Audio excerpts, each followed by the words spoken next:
Alhamdulillahirrahmanirrahim. Wassalatu wassalamu ala asyrofil anbiya'i wal mursalin wa ala alihi wa sahbihi ajma'in. Rabbi shrah li sadri wa yassir li amri wahlul 'uqdatam min lisani yafqahu qawli. Amma ba'du. Yang saya hormati Kepala Sekolah SD IT Azkia 2, yang kami hormati Ketua Forsum SD Azkia 2, yang kami hormati Ustaz dan Ustazah, yang kami hormati Bunda orang tua siswa SD Azkia 2 dan seluruh tamu undangan yang berbahagia. Bertabur rasa penuh bahagia, marilah kita panjatkan puji dan syukur kehadirat Allah Subhanahu wa Ta'ala yang telah melimpahkan rahmat, taufik, hidayah dan inayahnya kepada kita semua sehingga dapat berkumpul dalam kesempatan yang luar biasa ini. Assalamualaikum warahmatullahi wabarakatuh.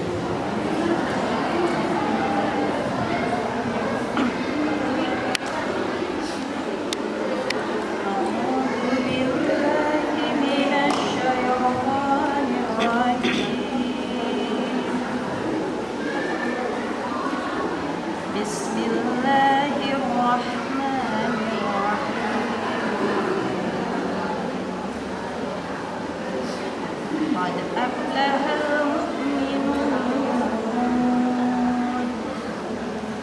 الذين هم في صلاتهم خاشعون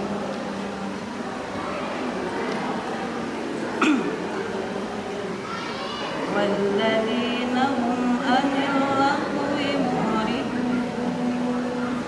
Orang-orang yang meninggalkan perbuatan dan perkataan yang tidak benar.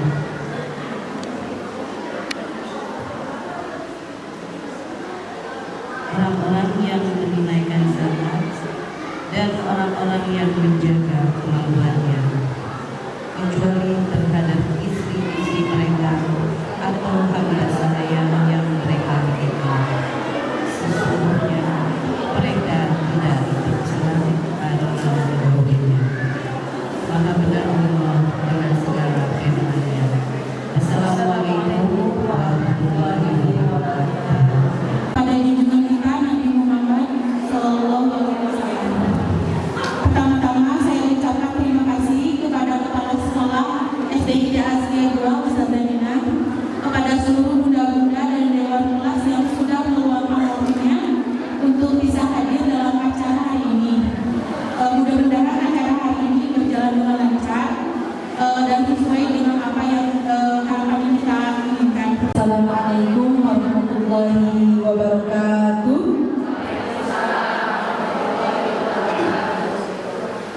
Innal hamdalillah nahmaduhu wa nasta'inuhu wa nastaghfiruh wa na'udzu billahi min shururi anfusina wa min sayyiati a'malina. May yahdihillahu fala mudilla lahu wa la yudlil fala hadiya lahu. Asyhadu an la ilaha illallah wahdahu la syarika lahu wa asyhadu anna Muhammadan abduhu wa rasuluh la nabiyya ba'dahu. Kemudian juga para dewan kelas yang alhamdulillah saya lihat insya Allah hari ini sudah mulai bekerja, beraktivitas dan beramal solih tentunya. Jadi insya Allah kehadiran Persoma ini akan sangat membantu kita dalam memfasilitasi kebutuhan-kebutuhan ruhiyah kita. Ya, betul kan? Ya, karena bagaimanapun juga yang namanya hidup itu harus tawazun, seimbang. Setiap hari kita makan 3 kali. Belum lagi cemilannya. Bangsa Forsoma mencerdaskan ibu bangsa, ya insya Allah. Tepuk tangan dong buat Forsoma. Ya insya Allah ini adalah langkah awal yang baik untuk kita melanjutkan amal soleh ke depan. Assalamualaikum warahmatullahi wabarakatuh.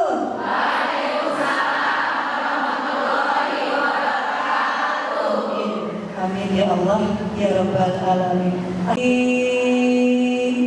Coba aku pegang dadanya. Jadi masih amak-amakan ke calon ibu pegang-pegang. Yang masih marah ke suami pegang ku pegang. Yang tadi masih kesel sama anak yang mau berangkat sekolah susahnya jadi personal yang harus menyiapkan pegang ku. Yang masih kesel sama panitia saya masih siwai ke sepegang ku. Coba ayo pahala ayo kenal sama Allah dan Rasulnya ayo.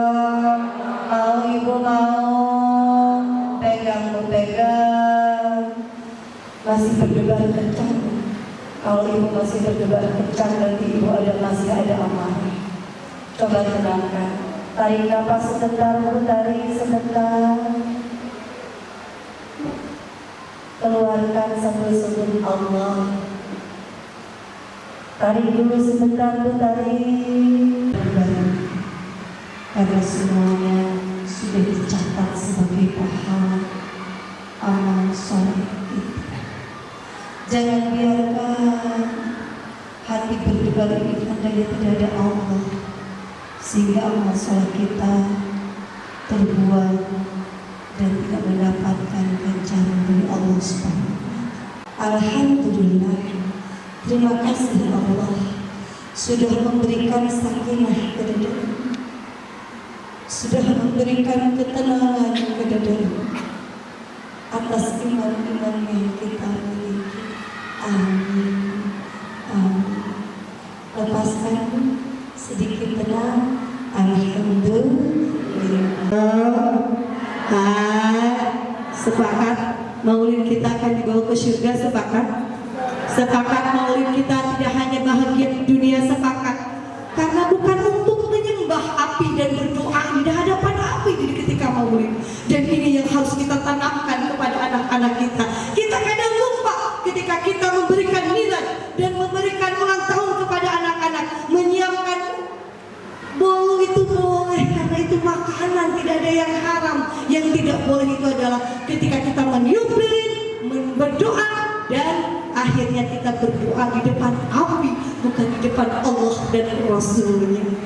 Lalu ibu, ya ada sepakat maulid kita ini dibawa kepada surganya, bukan hanya kebahagiaan kita di dunia. Maka ibu-ibu, kita yang bermilad, kita yang melakukan milad, maka yang harus kita perhatikan, ingat ketika kita ingat hari kelahiran, maka ingat kita pun akan mati. Maka saat itu Rasulullah SAW kedatangan seorang rajulan. Datanglah seorang laki-laki terhadap Rasulullah SAW, lalu mengatakanlah laki-laki itu, ya Rasulullah, Abdul ummah, apa manusia yang terbaik? Kalau gua apa katanya barusan? Abdul ummah, siapa manusia yang terbaik? Maka Rasulullah SAW mengatakan, manusia yang terbaik adalah dia adalah yang terbaik terhadap keluarganya. 2 kali Siti Aisyah tidak bangun, 3 kali Siti Aisyah tidak digedor, dicarikan wajib bangun, ada yang seperti itu. Itu di luar, di luar ada di sini ada, insya Allah. Menikah tidak selalu tidak seperti itu. Rasulullah ketika 3 kali beliau tidak terbuka pintunya, maka Rasulullah dengan senang hati membuka surganya lalu tidur di depan pintunya. Terjadi masalah.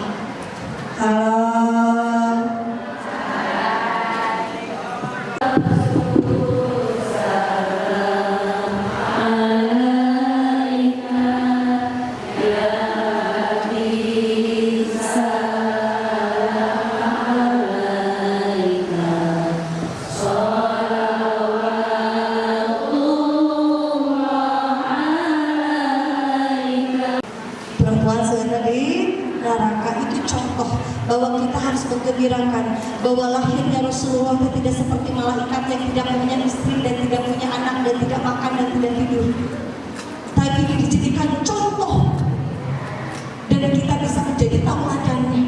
Maka saat itu datanglah Rasulullah datang, oh iya ya, ini memang sekali dengar ini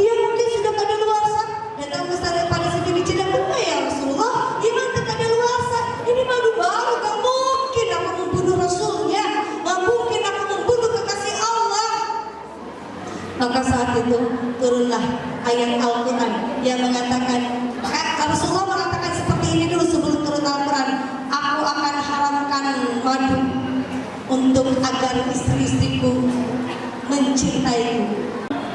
Rasulullah tenang ya, yang tidak cantik seperti saya, yang tidak pintar seperti saya, perempuan-perempuan yang merasa sendiri, tenang, ada Allah dan Rasulnya. Saat itu ada Arab Badui.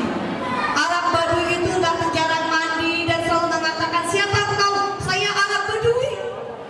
Kalau orang Arab itu kalau mengatakan orang kampung ya orang kampung. Kalau orang Sukabumi bagaimana? Ibu di mana? Di kota. Kotanya kota mana? Paling gitu. Kami di Jampang paling gitu seberapa kilometer tuh? Paling gitu. Tamu berkilo-kilometer atau naik mobil tuh beres-beres. Alim, orang kita mah hanya Arab Badui mengatakan saat beliau masuk ke pasar, ini putingnya Rasulullah, biar kita mencintai Rasulullah. Rasulullah datang dan melihat itu ada Arab Badui, maka Rasulullah memeluk dari belakang. Si Arab Badui itu bau ini udah jarang mandi. Siapa ini? Siapa ini? Siapa ini? Kata siapa? Kata Arab Badui itu. Rasulullah terus memegang, memeluk orang itu, lalu mengatakan, pas dia ya Rasulullah, kata Arab Badui itu, aku kan hina, aku hanya seorang budak, aku hanya seorang anak Badui ya Rasulullah. Tapi Rasulullah mengingatkan dan memeluk dan mengatakan, Allah melihatmu adalah diangkat derajatnya dan buat Allah kamu begitu berharga. Tolong Allah dunia dan akhirat. 1, 2, 3. Pakai hati, pakai tauhid, pakai di dalamnya keluarkan hatinya. Sekali lagi acungkan tangannya. 1, 2, 3. Sekali lagi pakai hati, keluarkan ibu, keluarkan suaranya. 1, 2, 3. Contoh yang sudah bisa adalah manusia yang baik terhadap keluarganya. Untuk poin yang kedua, manusia yang terbaik kedua adalah manusia yang baik dalam membayar hutangnya. Untuk poin yang ketiga, manusia yang terbaik, manusia yang belajar dan mengajarkan Al-Quran. Ustazah, saya mau bertanya, kan kita sendiri yang mendidik anak itu kadang dengan perasaan, kadang kita sabar, kadang gimana. Mau bertanya bagaimana cara mendidik anak sesuai dengan ajaran Rasulullah yang kita itu ikhlas. Terima kasih Ustazah Lina. Assalamualaikum warahmatullahi wabarakatuh. Masalah rumah tangga ya, Ustazah. Tadi kan disebutkan manusia yang paling baik itu salah satunya adalah pertanyaannya adalah untuk kan ada yang Arab Badui. Arab Badui itu kan biasanya meninggalkan keluarganya untuk berdakwah dari kota ke kota. Nah seperti itu. Sedangkan istrinya itu di rumah tidak boleh ikut gitu. Istrinya dengan anaknya. Arab Badui itu meninggalkan keluarganya untuk demi karena cinta terhadap Allah, sangat cinta terhadap Allah, sangat cinta terhadap Rasulullah, sehingga berpikir untuk menyebarkan dakwah dan mencari ilmu seperti itu. Nah, pertanyaannya adalah bagaimana hukumnya? Misalnya istrinya tidak ridho, ditinggalkan oleh suaminya, sedangkan suaminya meninggalkan istrinya hanya untuk di dalam Allah gitu. Seperti itu. Ustazah, ayatnya yang sedang berarti pernah saya baca, kalau tidak salah dengan lebih barang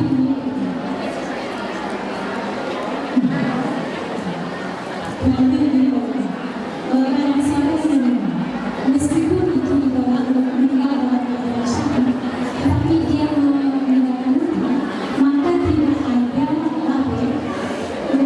kebaikan dari depan pertanyaan ini Ustaz. Misalkan antara si A dan si B, si A ini punya hutang terhadap si B, si A ini meninggal, maka contohnya hanya pada ahli satu keluarganya. Sedangkan hutangnya itu sangat besar, keluarganya tidak bisa menerima hutang yang ditinggalkan. Tetapi si keluarganya ini minta kirimanan terhadap si B yang ditanggung, tetapi si B ini tidak mau dan tidak mau menerima kirimanan, atau tetap harus tunai. Sedangkan keluarganya tidak mampu menerima. Bagaimana solusinya? Terima kasih. Takut kalau sudah sendiri. Kalau kita sudah tahu ilmunya, kita hati-hati, kita takut. Zina itu akan diturunkan oleh anak-anak kita. Kalau semua zina itu utang yang akan diturunkan oleh keturunan kita. Banyak sekarang perselingkuhan di mana-mana, banyak ibu, dan sangat dikhawatirkan. Bagaimana cara mendidik anak?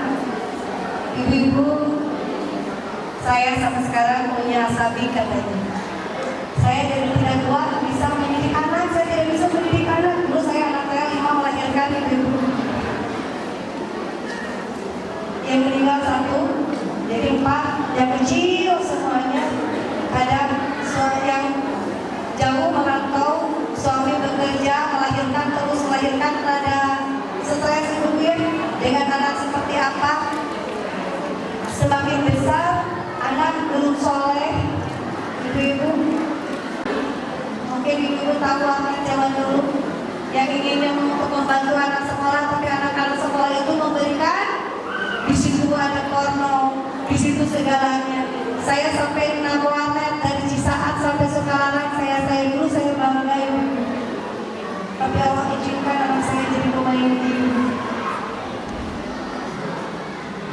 Semoga anak saya segera sadar. Tapi semoga pengakuan ini adalah menjadi satu respon bahwa saya sudah tobat ya Allah, tapi dampaknya 40 tahun. Sekolah dia termasuk orang yang pintar ibu. Dia pun lulus di UTB, lulus di UNPAD, tapi di DO karena dia main game terus. Dan sekarang pun dia jadi bekerja di game di rumah. Ambil tongkatmu, pukulkan kepada batu 3 kali pukulan.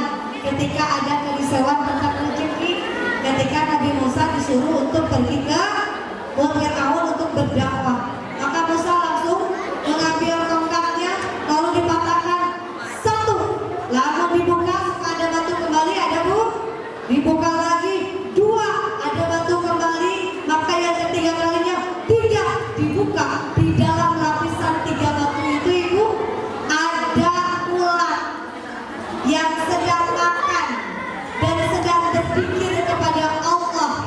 Dan saat itu Nabi Musa mampu mendengarkan apa kata ulat. Kata ulat di dalam lapisan 3 batu yang mengatakan, terima kasih ya Allah yang tidak pernah melupakanku. Terima kasih ya Allah yang tahu tempat kediamanku. Terima kasih ya Allah yang selalu memberi rezeki kepadaku. Insya Allah ibu, itu ular lain manusia, bukan manusia, bukan. Halo, ular di lapisan 3 batu. Allah maha mengatur nyampe. Udah berapa ibu udah pikiran ular, padahal katanya makanan menyembuhkan, tapi di semuanya rugionya takutnya bisa seperti itu biasanya. Maka ibu, itu kewajiban kita ibu. Bagaimana? Kewajiban suami kalau mau berdakwah, dia mencukupi dulu istrinya.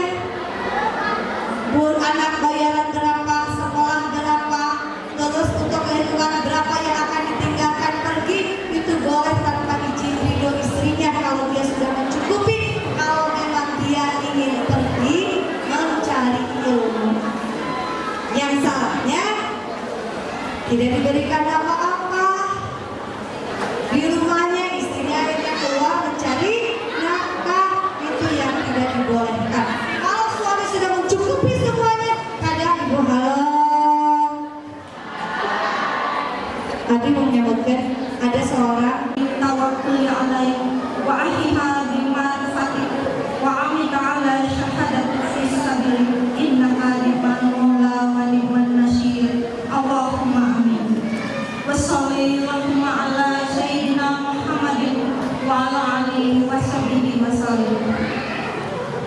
Wakina azabannar. Wassalamualaikum warahmatullahi wabarakatuh. Waalaikumsalam